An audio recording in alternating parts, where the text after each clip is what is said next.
6 September 1996 সাল। ঘড়িতে তখন সকাল 11:30 কিংবা 12টা। ইস্কাটনের একটি বহুতল ফ্ল্যাটের দরজা ভেঙে যখন পুলিশ ভেতরে ঢোকে তখন থমকে গিয়েছিল পুরো বাংলাদেশ।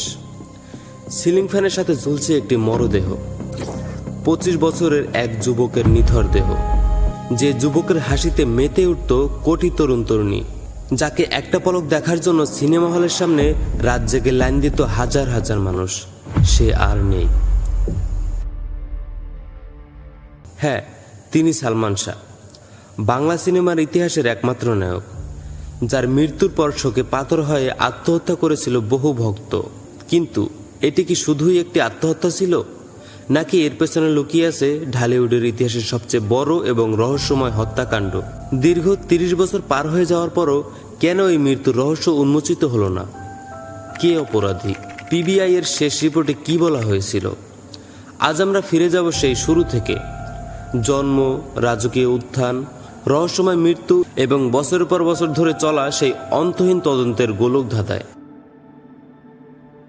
ভালো আছি, ভালো থেকো, আকাশের ঠিকানায় চিঠি লিখুন। 1971 সালের 19 সেপ্টেম্বর বাংলাদেশ তখন মাত্র স্বাধীন হয়েছে। ঠিক সেই সময় সিলেটের জকিগঞ্জ উপজেলায় জন্ম নেয় এক শিশু। নাম রাখা হলো শাহরিয়ার চৌধুরী ইমন। কে জানতো এই ইমনই একদিন পুরো বাংলাদেশের সালমান শাহ হয়ে উঠবেন? তার বাবা কমর উদ্দিন চৌধুরী ছিলেন সরকারি কর্মকর্তা এবং মা নীলা চৌধুরী ছিলেন রাজনৈতিক ব্যক্তিত্ব। বনেদি পরিবারের সন্তান হওয়ায় ইমনের শৈশব ও কৈশোর কেটেছে বেশ রাজকীয়ভাবে। ঢাকায় সিনেমার নায়কদের নিয়ে আমাদের মনে যে চিরচেনা ধারণা ছিল, যেমন নায়কদের হতে হবে লম্বা, পেশিবহুল এবং সৌন্দর্যের প্রতীক, ইমন ছিলেন তার সম্পূর্ণ বিপরীত। পড়াশোনায় তিনি ছিলেন মেধাবী। বয়সের সাথে সাথে তার ভেতরে লুকিয়ে থাকা শিল্পসত্তা ডানা মেলতে শুরু করে। গান গাইতে পারতেন চমৎকার, অভিনয় করতে ভালোবাসতেন। ছায়ানট থেকে পল্লীগীতির উপর কোর্সও করেছিলেন তিনি। ও আমার বন্ধু গো, চিরসাথী পথ চলা। 80 দশকের শেষের দিকে বিনোদন জগতে তার প্রথম পা রাখা, কিছু নাটক এবং বিজ্ঞাপনের মাধ্যমে। কিন্তু ভাগ্য তাকে ডাকছিল রূপালী পর্দার এক বিশাল ক্যানভাসে। চোখটি পকেটে নিয়ে আছো? আরে আমার চোখ না হয় পকেটে, তোমার চোখ কি আসমানে? 1993 সাল।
কেন্দ্র করে এক স্বর্ণযুগ পার করছে, ঠিক তখনই ঘনিয়ে এলো সেই অমাবস্যা।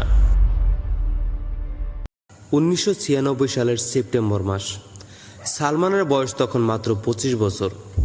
ক্যারিয়ারের একেবারে চূড়ান্তে দাঁড়িয়ে তিনি। একের পর এক সিনেমার শিডিউল। 5 সেপ্টেম্বর রাতেও তিনি একটি সিনেমার ডাবিং করেছিলেন। কিন্তু 6 সেপ্টেম্বর সকালটা আর বাকি 10টা সকালের মতো ছিল না। ঢাকার ইস্কাটন রোডের ইস্কাটন প্লাজার ফ্ল্যাটে সালমানের ঝুলন্ত মরদেহ উদ্ধার করা হয়। খবরটি যখন রেডিও এবং টেলিভিশনে ছড়িয়ে পড়ে, পুরো বাংলাদেশ যেন থমকে যায়। মানুষ বিশ্বাস করতে পারছিল না যে তাদের প্রিয় নায়ক আর নেই। হাসপাতালে যখন তার মরদেহ নিয়ে যাওয়া হয়, লাখো মানুষের ঢল নেমেছিল রাস্তায়। সালমানের মা নীলা চৌধুরী প্রথম থেকে দাবি করেন, এটি আত্মহত্যা নয়, এটি একটি পরিকল্পিত হত্যাকাণ্ড। কিন্তু কেন একজন সুপারস্টার, যার সামনে টাকা, খ্যাতি, ভালোবাসা সব পায়ের কাছে লুটোপুটি খাচ্ছে, সে কেন আত্মহত্যা করবে? পুলিশের প্রাথমিক রিপোর্টে বলা হচ্ছে আত্মহত্যা, কিন্তু এই আত্মহত্যার পেছনের গল্পটা মোটেও সরল ছিল না। ড্রেসিং রুমের ফ্যানের সাথে ঝোলানো দড়ি এবং সালমানের পকেটে বা খাটের পাশে পাওয়া কথিত সুইসাইড নোট, সবকিছু নিয়েই তৈরি হলো শত শত প্রশ্ন। সালমান শাহের মৃত্যুর পর শুরু হয় বাংলাদেশের ইতিহাসে সবচেয়ে দীর্ঘ এবং বিতর্কিত আইনি লড়াই। ইনশাল্লাহ আমরা প্রমাণ করে ছাড়বো যে এটা হত্যা না আত্মহত্যা। গত 3 দশকে এই মামলার তদন্তভার হাতবদল হয়েছে বারবার। থানা পুলিশ, ডিবি, সিআইডি, বিচার বিভাগীয় তদন্ত এবং সবশেষে পিবিআই বা ব্যুরো অফ ইনভেস্টিগেশন। এই তদন্তের টাইমলাইনে বেশ কিছু মোড় ঘুরিয়ে দেওয়ার ঘটনা ঘটে। নাম্বার 1, পারিবারিক কলহ ও স্ত্রী স্বামীরার সাথে বনিবনা। খলনায়ক ডন কিংবা সহশিল্পী শাবনুরের সাথে সালমানের ঘনিষ্ঠতা নিয়ে পারিবারিক অশান্তি চরম রূপ নিয়েছিল। নাম্বার 2, 90-এর দশকের রহস্যময় চলচ্চিত্র প্রযোজক আজিজ মোহাম্মদ ভাইয়ের নাম জড়ানো হয় এই মৃত্যুর সাথে। সালমানের পরিবারের অভিযোগ ছিল চলচ্চিত্র জগতের ভেতরের কোনো ষড়যন্ত্র বা আন্ডারওয়ার্ল্ডের চাপ এর পিছনে কাজ করছে। নাম্বার 3, রুবি সুলতানার সেই ভিডিও। হঠাৎ ফেসবুকে একটি ভিডিও প্রকাশ করে বলেন, সালমান শাহ আত্মহত্যা করেনি, তাকে খুন করা হয়েছে এবং আমার স্বামী ও সালমানের শ্বশুরবাড়ির লোকজন এই খুনের সাথে জড়িত। সালমান শাহ আত্মহত্যা করে নাই, সালমান শাহ খুন হয়েছে। আমার হাজবেন্ড এটা করাইছে আমার ভাইরে দিয়ে, আমার হাজবেন্ড করাইছে, এটা সামিরার ফ্যামিলি করাইছে, এটা আমার হাজবেন্ডে দিয়ে, আর সবাই মিলে, সব চাইনিজ মানুষ। সালমান শাহ আত্মহত্যা করে নাই, সালমান শাহ খুন হয়েছে। এই ভিডিওটি পুরো বাংলাদেশে তোলপাড় সৃষ্টি করে, যদিও পরে রুবি তার বক্তব্য বদলে ফেলেন। দীর্ঘ তদন্তের পর 2020 সালের ফেব্রুয়ারি মাসে পিবিআই তাদের চূড়ান্ত প্রতিবেদন জমা দেয়। 600 পৃষ্ঠার সেই রিপোর্টে পিবিআই স্পষ্ট জানিয়ে দেয়, সালমান শাহকে খুন করা হয়নি, তিনি পারিবারিক কলহ এবং মানসিক অবসাদের কারণে আত্মহত্যাই করেছিলেন। কিন্তু সালমানের পরিবার এবং লাখো ভক্ত আজও এই রিপোর্ট মেনে নিতে পারেনি। সালমান হত্যার বিচার চাই, সামিরা এত ক্ষমতাবান।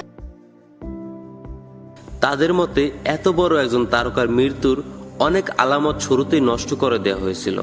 তদন্তের ফাইল হয়তো ধুলোয় চাপা পড়ে গন্ধ হয়ে আছে, আইনি কাগজে হয়তো লেখা হয়ে গেছে আত্মহত্যা, কিন্তু বাংলাদেশের মানুষের হৃদয়ের আদালতে সালমান শাহ আজও একটি অমীমাংসিত রহস্য।